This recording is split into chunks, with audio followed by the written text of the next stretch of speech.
मैं टैक्सी चलाकर अपने घर का गुजारा किया करती थी। मेरे छोटे छोटे दो बच्चे थे और मेरी एक सास भी थी, जिन सब की जिम्मेदारी मुझ पर अकेली आ चुकी थी। उन दिनों मेरी मदद करने वाला भी घर में कोई भी नहीं था। मैंने बड़ी ही मुश्किल से कुछ पैसे उधार लेकर एक पुरानी टैक्सी खरीदी थी और फिर टैक्सी चलाकर अपने घर का गुजारा किया करती थी। लेकिन जब एक औरत टैक्सी चलाती है तो लोग अक्सर उसे गलत निगाहों से देखते हैं। मेरे साथ भी कुछ इसी तरीके का मामला हो रहा था। लेकिन फिर वक्त के बढ़ने के साथ साथ मेरी घर की जिम्मेदारियां जो थी वह और भी ज्यादा बढ़ने लगी थी। एक रात मेरी सास की तबीयत बहुत खराब हो गई। मुझे तुरंत उसे अस्पताल एडमिट करना पड़ा। डॉक्टरों ने उनके इलाज के लिए पूरे 30,000 रुपये मांगे थे। इतने पैसे मेरे पास बिल्कुल भी मौजूद नहीं थे। मैं तो बड़ी मुश्किल से ही 2 वक्त की रोटी खाती थी और उसी से अपने घर का गुजारा किया करती थी। आखिर मैं इतने पैसे कहाँ से लाती? इसी वजह से मैंने सोच लिया था कि अब मैं रात को टैक्सी चलाया करूंगी, जिससे मैं थोड़े 2 पैसे और जमा कर सकूं। ज्यादा पैसे कमाने के चक्कर में मैंने इसी वजह से रात को भी टैक्सी चलाना शुरू कर दिया था। हालांकि रात को टैक्सी चलाने से मेरी अच्छी खासी इनकम भी हो रही थी। मैं अपनी टैक्सी एयरपोर्ट, बस स्टैंड और रेलवे स्टेशन के पास ही रखती थी, क्योंकि वहाँ पर बहुत सारी सवारी भी मिल जाती थी जो मुझे काफी अच्छे पैसे भी देती थी।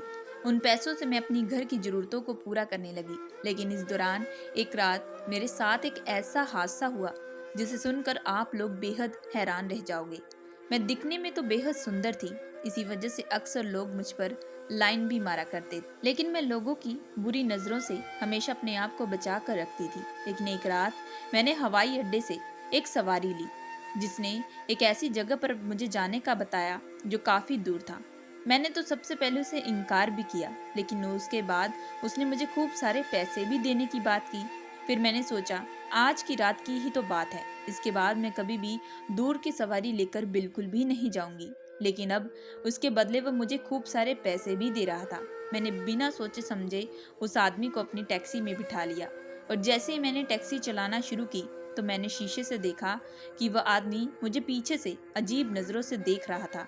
वह अक्सर मुझे घूर घूर कर देख रहा था। उस वक्त मुझे काफी डर भी लगने लगा था। मैं तेज गाड़ी चलाते हुए जैसे ही जंगलों के बगल से गुजरी कि तभी उसने मुझे पीछे से आकर पकड़ लिया और फिर गाड़ी का जो कंट्रोल था वह डगमगाने लगा था। उसके बाद उस आदमी ने मुझे बेहोशी की एक दवा सुंघा दी और उसके बाद रात भर मेरी इज्जत के साथ मैं यूपी के एक छोटे से गांव में रहती हूँ। मेरे घर में मेरे माता पिता और मेरी 2 छोटी बहनें भी रहा करती थी। मैं घर की सबसे बड़ी बेटी थी और माता पिता की सबसे लाडली बेटी भी थी। इसी वजह से माता पिता मेरी हर एक जरूरतों ख्वाहिशों को पूरा करते थे। हम लोग एक मिडिल क्लास फैमिली से बिलोंग करते थे। मुझे पढ़ाई लिखाई का बिल्कुल भी कोई शौक नहीं था। इसी वजह से मैंने सिर्फ 10वीं कक्षा तक ही अपनी पढ़ाई की थी। उसके बाद मैंने स्कूल जाना भी छोड़ दिया था, क्योंकि उन दिनों मैं एक लड़के से प्यार कर बैठी थी और उसके साथ ही अपनी जिंदगी गुजारना चाहती थी। लेकिन मेरे जो माता पिता थे वह बहुत सारे उनके दिलों में मेरे लिए ख्वाब थे। वह मेरी शादी एक बहुत बड़े घराने में करना चाहते थे। वह लोग लव मैरिज के बिल्कुल खिलाफ थे। मैं अक्सर पढ़ाई का बहाना करके उस लड़के से मिलने के लिए जाया करती थी। वह लड़का यहाँ पर अपनी मौसी के पास मिलने के लिए आया जाया करता था। एक दिन मेरी उसकी मुलाकात गांव के एक मेले में हुई थी। जब से हम दोनों की नजरें एक दूसरे के साथ टकराई थी तो उसके बाद हम दोनों एक दूसरे को चाहने लगे थे। वह अक्सर बहाने से अपनी मौसी के घर पर आता जाता था और फिर छुप छुप कर हम दोनों एक दूसरे से मिला भी करते थे, क्योंकि मैं बिल्कुल भी नहीं चाहती थी कि मेरे प्यार की खबर किसी को भी मालूम हो। इसी वजह से हम दोनों शाम के टाइम जंगलों के बीच मिला करते थे, ताकि किसी को कुछ भी मालूम ना हो सके। मैं अपनी माँ को अक्सर घर पर सहेलियों का बहाना बोलकर उस लड़के से मिलने के लिए चली जाया करती थी। माँ को भी मेरी बातों का बिल्कुल भी शक नहीं होता था और मैं ज्यादा से ज्यादा उस लड़के को वक्त दिया करती थी। धीरे धीरे मुझे उस लड़के के साथ बेपनाह मोहब्बत होने लगी थी और हमने शादी करने का भी फैसला कर लिया था। उस लड़के का नाम संदीप था। संदीप अक्सर मुझे कहा करता था कि रागिनी, मैं कल ही तुम्हारे घर पर अपना रिश्ता भेजूंगा। इस बात को सुनकर मैं अक्सर उसे इनकार कर देती थी, क्योंकि मुझे पता था कि मेरे माता पिता कभी भी इस शादी को स्वीकार नहीं करेंगे। क्योंकि इससे पहले मैंने भी कई बार अपने माता पिता से पूछा था कि अगर मैं किसी लड़के को पसंद करूं और उससे शादी करना चाहूं तो क्या आप वह शादी करवाएंगे। इस बात पर उन्होंने तुरंत इनकार कर दिया, क्योंकि उनका कहना था कि अभी तुम्हें दीन दुनिया की समझ बिल्कुल भी नहीं है। इस बात पर मेरे माता पिता मुझे बहुत सारा लेक्चर देने लगते थे। इसी वजह से इसके आगे वह कुछ बोलते, मैं तुरंत वहां से जा चुकी थी, क्योंकि मुझे पता था कि मेरे माता पिता की जो सोच है वह किस प्रकार की है। वह कभी भी इस रिश्ते को स्वीकार नहीं करेंगे।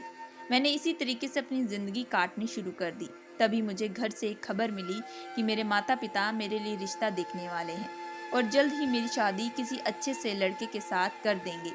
लेकिन मैं किसी और लड़के के साथ शादी बिल्कुल भी नहीं करना चाहती थी, क्योंकि मैं संदीप से प्यार करती थी और उसी से शादी करना चाहती थी। इसी वजह से जब मैंने संदीप को ये सारी खबर बताई तो संदीप भी काफ़ी परेशान हो चुका था और तभी हमने एक रात घर से भागने का फैसला कर लिया था। हालांकि मैं घर से भागकर शादी बिल्कुल भी नहीं करना चाहती थी। यह सब मैं मजबूरी में कर रही थी, क्योंकि मैं संदीप के साथ ही अपनी ज़िंदगी गुजारना चाहती थी। उसके साथ ही मैं अपनी ज़िंदगी काटना चाहती थी। उस रात मैंने घर पर एक चिट्ठी भी लिख दी थी कि मैं संदीप से प्यार करती हूँ और उसके साथ शादी करने वाली हूँ। आप इसके बाद मुझे कभी भी ढूंढिएगा मत और चिंता करने की बिल्कुल भी ज़रूरत नहीं है। मुझे पता था कि ये चिट्ठी पाकर मेरे माता पिता काफ़ी ज़्यादा दुखी भी होंगे, लेकिन मेरे पास अब कोई भी रास्ता नहीं बचा था। फिर रात के 2 बजे मैं संदीप के साथ भागकर मुंबई चली गई। मुंबई जाकर संदीप मुझे अपने घर पर ले गया। वहाँ पर उसकी एक इकलौती माँ रहती थी और उसकी एक बड़ी बहन रहती थी, जिसकी शादी बहुत साल पहले हो चुकी थी। संदीप की दीदी ने भी शादी अपनी पसंद की थी। इसी वजह से वह अपने ससुराल में ही ज़्यादा वक्त दिया करती थी। संदीप की माँ मुझे देखकर संदीप पर उस वक्त बहुत ज़्यादा गुस्सा करने लगी और कहने लगी कि जहाँ से इस लड़की को लेकर आए हो वहाँ उसे छोड़ दो। लेकिन उसके बाद संदीप मुझे कुछ देर के लिए हॉल रूम में छोड़कर अपनी माँ को अपने कमरे में ले जा चुका था और वहाँ जाकर उनकी कई घंटे तक बात चल रही थी। मुझे पता था कि संदीप अपनी माँ को अच्छे से समझा लेगा, इसलिए मैं बेफिक्र थी। जैसे ही कुछ घंटे बीते उसके बाद दरवाज़ा खुला तो उसकी माँ मुझे आकर कहने लगी कि मैं कल ही तुम्हारी शादी अपने बेटे के साथ करवा दूंगी और उसके बाद तुम इस घर की बहू बन जाओगी। इस बात को सुनते ही मेरी तो कोई खुशी का ठिकाना ही नहीं था। दूसरे दिन जैसे ही उठी तो सास ने तुरंत पंडित जी को बुलाकर मेरी और संदीप की शादी कर दी। अब मैं संदीप की पत्नी बन चुकी थी और इस घर की बहू भी बन चुकी थी और आज हमारी सुहागरात थी। सुहागरात की रात संदीप ने मेरे साथ कई सारे वादे भी किए थे। संदीप ने उस रात मुझ पर खूब जमकर प्यार भी लुटाया था। उसने अपने प्यार में कोई कसर नहीं छोड़ी थी। जिस प्यार को पाने के लिए मैं कई वक्त से तड़प रही थी, आज वह प्यार मुझे मिल चुका था। मैं संदीप के साथ अपनी जिंदगी बहुत अच्छे से गुजार रही थी। मुझे ऐसा लगता था कि जैसे मानो मैं अपनी जिंदगी में सब कुछ हासिल कर ली हूँ। मैं अपने ससुराल में अपनी सास की भी दिन रात सेवा करती थी। सास भी मेरे साथ खुश रहती थी। लेकिन जब भी मेरी सास मुझसे पूछती कि क्या तुम्हें कभी अपने माता पिता की याद नहीं आती, तो इस बात को सुनकर मेरा मन काफ़ी उदास हो जाता था, क्योंकि सास की बात जो थी वह आखिर सच थी। मेरे माता पिता ने आज तक मेरी हर एक ज़रूरतों को पूरा किया था और मैंने उन्हें एक ऐसा धोखा दिया, ऐसा दुख दिया, शायद वह कभी ज़िंदगी में ना भुला सके होंगे। लेकिन मैं मुड़कर कभी भी उनके पास नहीं जाना चाहती थी, क्योंकि मुझे पता था कि वह मुझे कभी भी स्वीकार नहीं करेंगे। संदीप अब दिन रात मुझ पर खूब प्यार लुटाया करता। अक्सर मेरी खूबसूरती की खूब तारीफें भी किया करता, क्योंकि मैं दिखने में बेहद खूबसूरत हसीन थी। गांव में भी बहुत सारे लड़के मेरी सुंदरता देखकर पागल थे। वह मुझे हासिल करना चाहते थे और कई लोगों ने प्यार का इजहार भी किया था। लेकिन मैंने सबके दिलों को तोड़कर संदीप को लास्ट में चुना था, क्योंकि संदीप से मैं बेपनाह प्यार करती थी। जैसा मैं लड़का चाहती थी संदीप वैसा ही था। संदीप भी मेरी तरह दिखने में बेहद हैंडसम था। संदीप एक कंपनी में नौकरी करता था, जिनकी इनकम काफ़ी अच्छी थी। उसी से हमारे घर का गुजारा चलता था। संदीप रोज रात को मेरे लिए तोहफा लेकर आता। जब भी ऑफिस के लिए जाता तो घंटा घंटा बैठकर मुझसे बातें किया करता। संदीप का प्यार देखकर मुझे कभी भी अपने माता पिता की याद बिल्कुल भी नहीं आती थी। मैं संदीप के साथ बेहद खुश थी। इसी तरीके से धीरे धीरे मैं माँ भी बन चुकी थी और मेरी प्रेगनेंसी को 9 महीने बाकी थे। लेकिन इन दौरान मेरी ज़िंदगी ने एक बहुत बड़ा मोड़ लिया था। प्रेगनेंसी की वजह से मेरी जो खूबसूरती थी वह ढलने लगी थी। मैं दिखने में पूरी मोटी हो चुकी थी, जिसकी वजह से संदीप अब मुझसे दूर दूर रहता। उसे मेरी बिल्कुल भी कोई परवाह नहीं थी। अक्सर वह देर रात को ऑफिस से घर वापस आया करता। इस बात पर मैं संदीप पर बहुत ज्यादा गुस्सा भी करती थी और संदीप और मेरी काफी देर तक इस बात पर लड़ाई भी होती थी। मुझे ऐसा लगता था कि जैसे संदीप और मेरा प्यार अब धीरे धीरे खत्म हो रहा हो। कहीं ना कहीं संदीप मुझसे दूर जा रहा हो। इसी वजह से मैंने बहुत ज़्यादा टेंशन लेनी शुरू कर दी और एक दिन उस टेंशन की वजह से मेरी बहुत ज़्यादा तबीयत खराब हो चुकी थी। उस वक्त सास मुझे तुरंत अस्पताल लेकर गई और डॉक्टर ने मुझे कहा कि मैं काफ़ी ज़्यादा स्ट्रेस ले ली हूँ। उस दिन के बाद से सास ने मुझे समझाया कि तुम्हें अपने बच्चे के बारे में सबसे पहले सोचना चाहिए। संदीप को छोड़ दो, वह तो तुम्हारे पास ही है, वक्त रहते ही उसे भी समझ में आ जाए। मुझे अपनी सास की बात भी सही लगी थी, लेकिन उसके बाद मैंने अपने आने वाले बच्चे के बारे में सोचना शुरू कर दिया था। लेकिन उन दौरान संदीप मुझसे और ज़्यादा दूर होता जा रहा था। फिर इसी तरीके से करते करते मेरी प्रेगनेंसी को 9 महीने पूरे हो चुके थे और मैंने 2 जुड़वा बच्चियों को जन्म दिया था, जिनमें दोनों ही बेटी थी। मैं ऑपरेशन खत्म होने के बाद अपने पति का इंतजार कर रही थी कि तभी मुझे मेरी सास ने कहा कि संदीप को ऑफिस से एक अर्जेंट काम आ चुका है, इसी वजह से वो वहाँ पर जा चुका है, तुम चिंता बिल्कुल भी मत करो। इस बात पर मुझे बहुत ही ज़्यादा दुख लगा था कि इस मौके पर तो उसे काम के बारे में नहीं सोचना चाहिए, उसे अपने बच्चों के बारे में सोचना चाहिए। खैर, मैं अपने बच्चे को देखकर बेहद खुश थी। 2 दिन अस्पताल में रहने के बाद मैं वापस अपने घर आ चुकी थी। मेरी सास ने बहुत अच्छे से मेरा स्वागत किया, लेकिन उस वक्त भी संदीप के पास बिल्कुल भी वक्त नहीं था। वह अपनी दोनों बच्चियों के साथ थोड़ा वक्त भी नहीं गुजारता था। कुछ दिन तो मैं संदीप को कुछ ना कहा, लेकिन एक रात मेरा और संदीप का बहुत बड़ा झगड़ा हो चुका था। वैसे मैं किसी काम की वजह से काफी देर तक संदीप को कॉल कर रही थी, लेकिन उसका कॉल पूरे 4 घंटे तक वेटिंग आ रहा था। अब मुझे उस पर शक होने लगा। इसी वजह से मैंने जैसे ही उसके फोन को चेक करने की कोशिश की तो इस बात पर वह तुरंत मुझ पर बरस पड़ा था। वह मुझे कहने लगा कि तुम अपनी हद में रहो। तभी उसने गुस्से में आकर मुझसे कहा कि वह किसी और लड़की से प्यार करता है और उससे शादी भी कर बैठा है और अब उसके साथ अपनी जिंदगी गुजारना चाहता है। इस बात पर मैं बेहद टूट चुकी थी। उस वक्त मैं संदीप के सामने बहुत ज्यादा गिड़गिड़ाई, उसके सामने भीख भी मांगी, लेकिन उसने मेरी एक ना सुनी और हमेशा हमेशा के लिए मुझे और मेरी बच्चियों को छोड़कर वो वहां से जा चुका था। उसने एक बार भी अपनी माँ के बारे में भी नहीं सोचा था। उसकी माँ ने भी संदीप को रोकने की बहुत कोशिश की, लेकिन संदीप की आंखों पर दूसरी औरत के लिए बेइंतहा प्यार काफी बढ़ चुका था। उसे हमारी बिल्कुल भी परवाह नहीं थी, जिसकी वजह से उसने अपने परिवार के बारे में एक बार भी नहीं सोचा। संदीप के जाने के बाद मैं कई हफ्ते तक अपने कमरे में रोती रहती। उस वक्त मेरी बच्चियां दोनों भूख के मारे तड़प रही थी, उन्हें एक माँ की जरूरत थी। तभी मेरी सास मेरे कमरे में आई और मुझे समझाने लगी कि तुम्हें अब समझने की कोशिश करनी चाहिए, अब तुम जिंदगी में आगे बढ़ो, अपनी बच्चियों के बारे में सोचो, तुम्हारी बच्चियों को तुम्हारी जरूरत है, उन्हें एक माँ की जरूरत है, वह भी काफी छोटी हैं। तभी मेरी सास ने उन दोनों बच्चियों को उठाकर मेरी गोद में लाकर रख दिया। मैं उस वक्त अपनी बच्चियों का मुंह देखकर मैंने जीना शुरू किया था, लेकिन धीरे धीरे अब घर की हालत जो थी वह खराब होने लगी। अब मैं इन सारी परेशानियों को संभालते संभालते अपनी जिंदगी में काफी थक भी चुकी थी। मुझसे हिम्मत बिल्कुल भी नहीं थी, लेकिन मुझे कई बार अपने माता पिता की याद भी आती थी और मुझे हमेशा अब यही लगता कि शायद मैंने अपने माता पिता को बहुत ही ज्यादा दुख दिया है, उन्हें तकलीफ दी है और इसी बात की सजा भगवान ने मुझे दी है। कोई काम न करने की वजह से अब घर की जितनी भी जमा पूंजी थी वह सारी की सारी खत्म हो चुकी। मेरे बच्चों पर अब दिन ब दिन बहुत सारे पैसे लगना शुरू हो चुके थे। आए दिन छोटे बच्चों के लिए जो भी जरूरतें ही थी वह सारी की सारी मुझे पूरी करनी थी। मैं इतने पैसे कहाँ से लाती? उस वक्त मैंने कई लोगों से मदद भी मांगी, लेकिन किसी ने हमारी मदद बिल्कुल भी नहीं की थी। एक दिन मैं रास्ते से सब्जी लाने के लिए जा रही थी, तभी हमारे पड़ोस के एक घर में बहुत सारी टैक्सियां लगी हुई थी। मुझे याद है कि मेरे पिताजी ने मुझे गाड़ी चलाना भी सिखाया था। मैंने तभी सोचा कि क्यों ना मैं एक टैक्सी किराए पर ले लेती हूँ और टैक्सी चलाकर ही अपने घर का गुजारा किया करूँगी, क्योंकि इसके अलावा मेरे पास कोई भी हुनर नहीं था और ना ही मैंने पढ़ाई की बड़ी बड़ी डिग्री हासिल की थी। आज की तारीख पर नौकरी करने के लिए भी बड़ी बड़ी डिग्रियों की जरूरत पड़ती है, जो कि मेरे पास मौजूद नहीं थी। मैंने उस अंकल से बात कि मुझे टैक्सी किराए पर दे दे। यह बात सुनकर वह हैरान रह गए, कहने लगे कि एक औरत होकर तुम कैसे टैक्सी चलाओगी?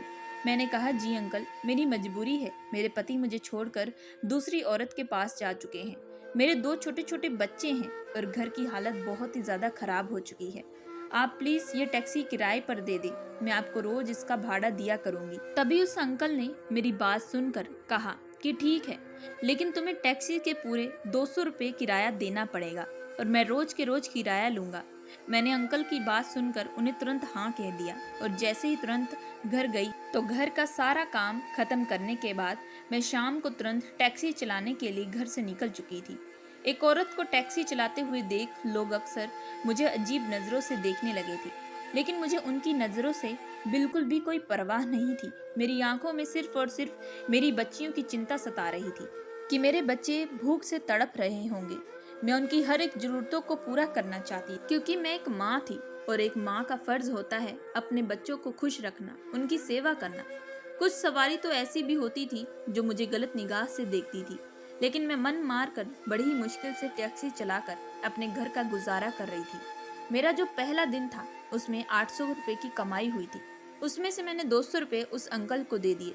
आज खुद कमाई करके मुझे एहसास हो रहा था कि मेरे माता पिता ने दिन रात मेहनत करके किस तरीके से मेरी हर एक छोटी से छोटी बड़ी जरूरतों को पूरा किया, लेकिन मैंने उन्हें काफी बड़ा धोखा भी दिया। मुझे ऐसा बिल्कुल भी नहीं करना चाहिए था।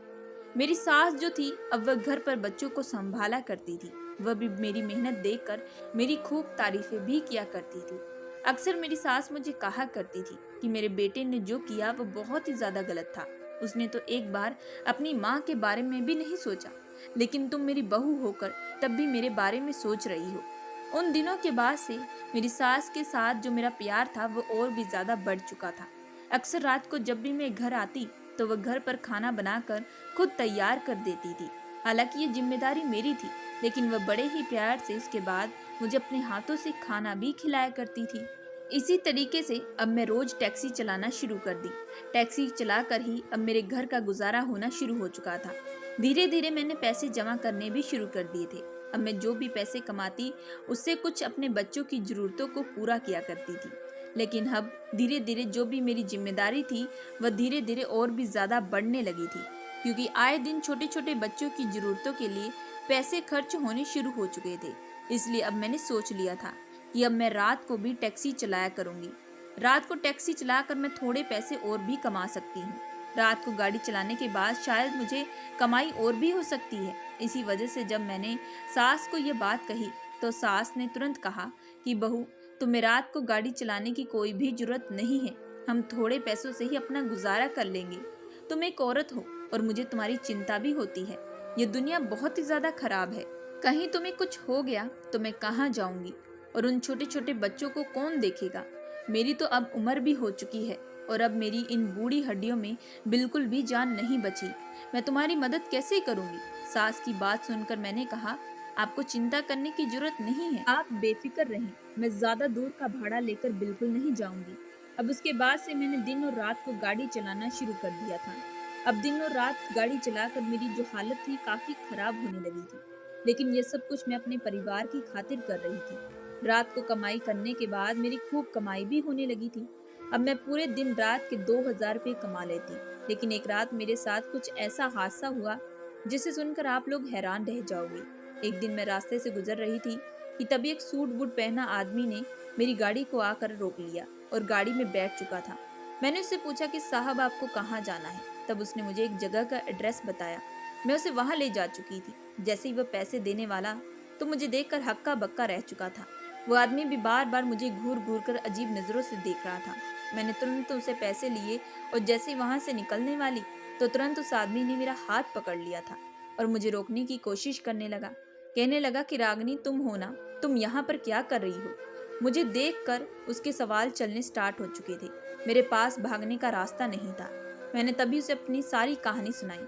भागकर शादी करने के बाद किस तरीके से मेरे पति ने ही मुझे हमेशा हमेशा के लिए किसी दूसरी औरत के लिए छोड़ दिया।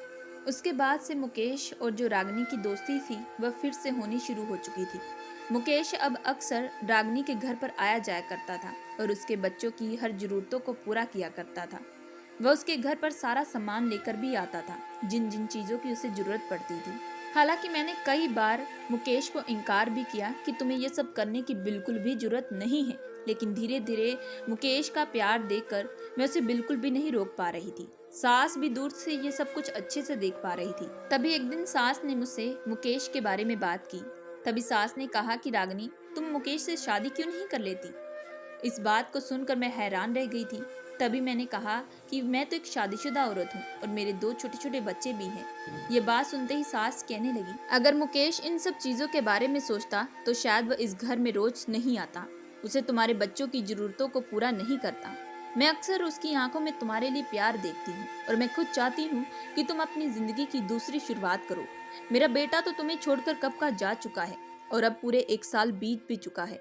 मेरा बेटा तुम्हारे लायक बिल्कुल भी नहीं था। जब सास ने ये सारी बातें कही तो उसी समय मुकेश भी कमरे में आ जाता है और वह सास की बात सुनकर मेरा हाथ पकड़कर मुझे कहने लगता है कि रागिनी, मैं आज भी तुमसे बेपनाह प्यार करता हूँ।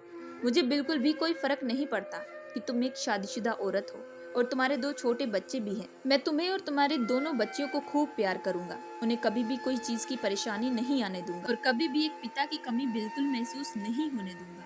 इन सब बातों को सुनकर मैंने भी तुरंत शादी के लिए हामी भर दी थी और उसके बाद हम दोनों की शादी हो जाती है और हम दोनों खुशी खुशी अपनी जिंदगी बिताते हैं। दोस्तों, इस कहानी से हमें यह सीख मिलती है कि हमें कभी भी भागकर शादी बिल्कुल भी नहीं करनी चाहिए। आशा करती हूँ कि आप लोगों को ये कहानी पसंद आई होगी। अगर आप लोगों को ये कहानी पसंद आई हो तो प्लीज हमारे चैनल को लाइक और सब्सक्राइब जरूर करिएगा एंड बेल आइकन का बटन जरूर दबाइएगा।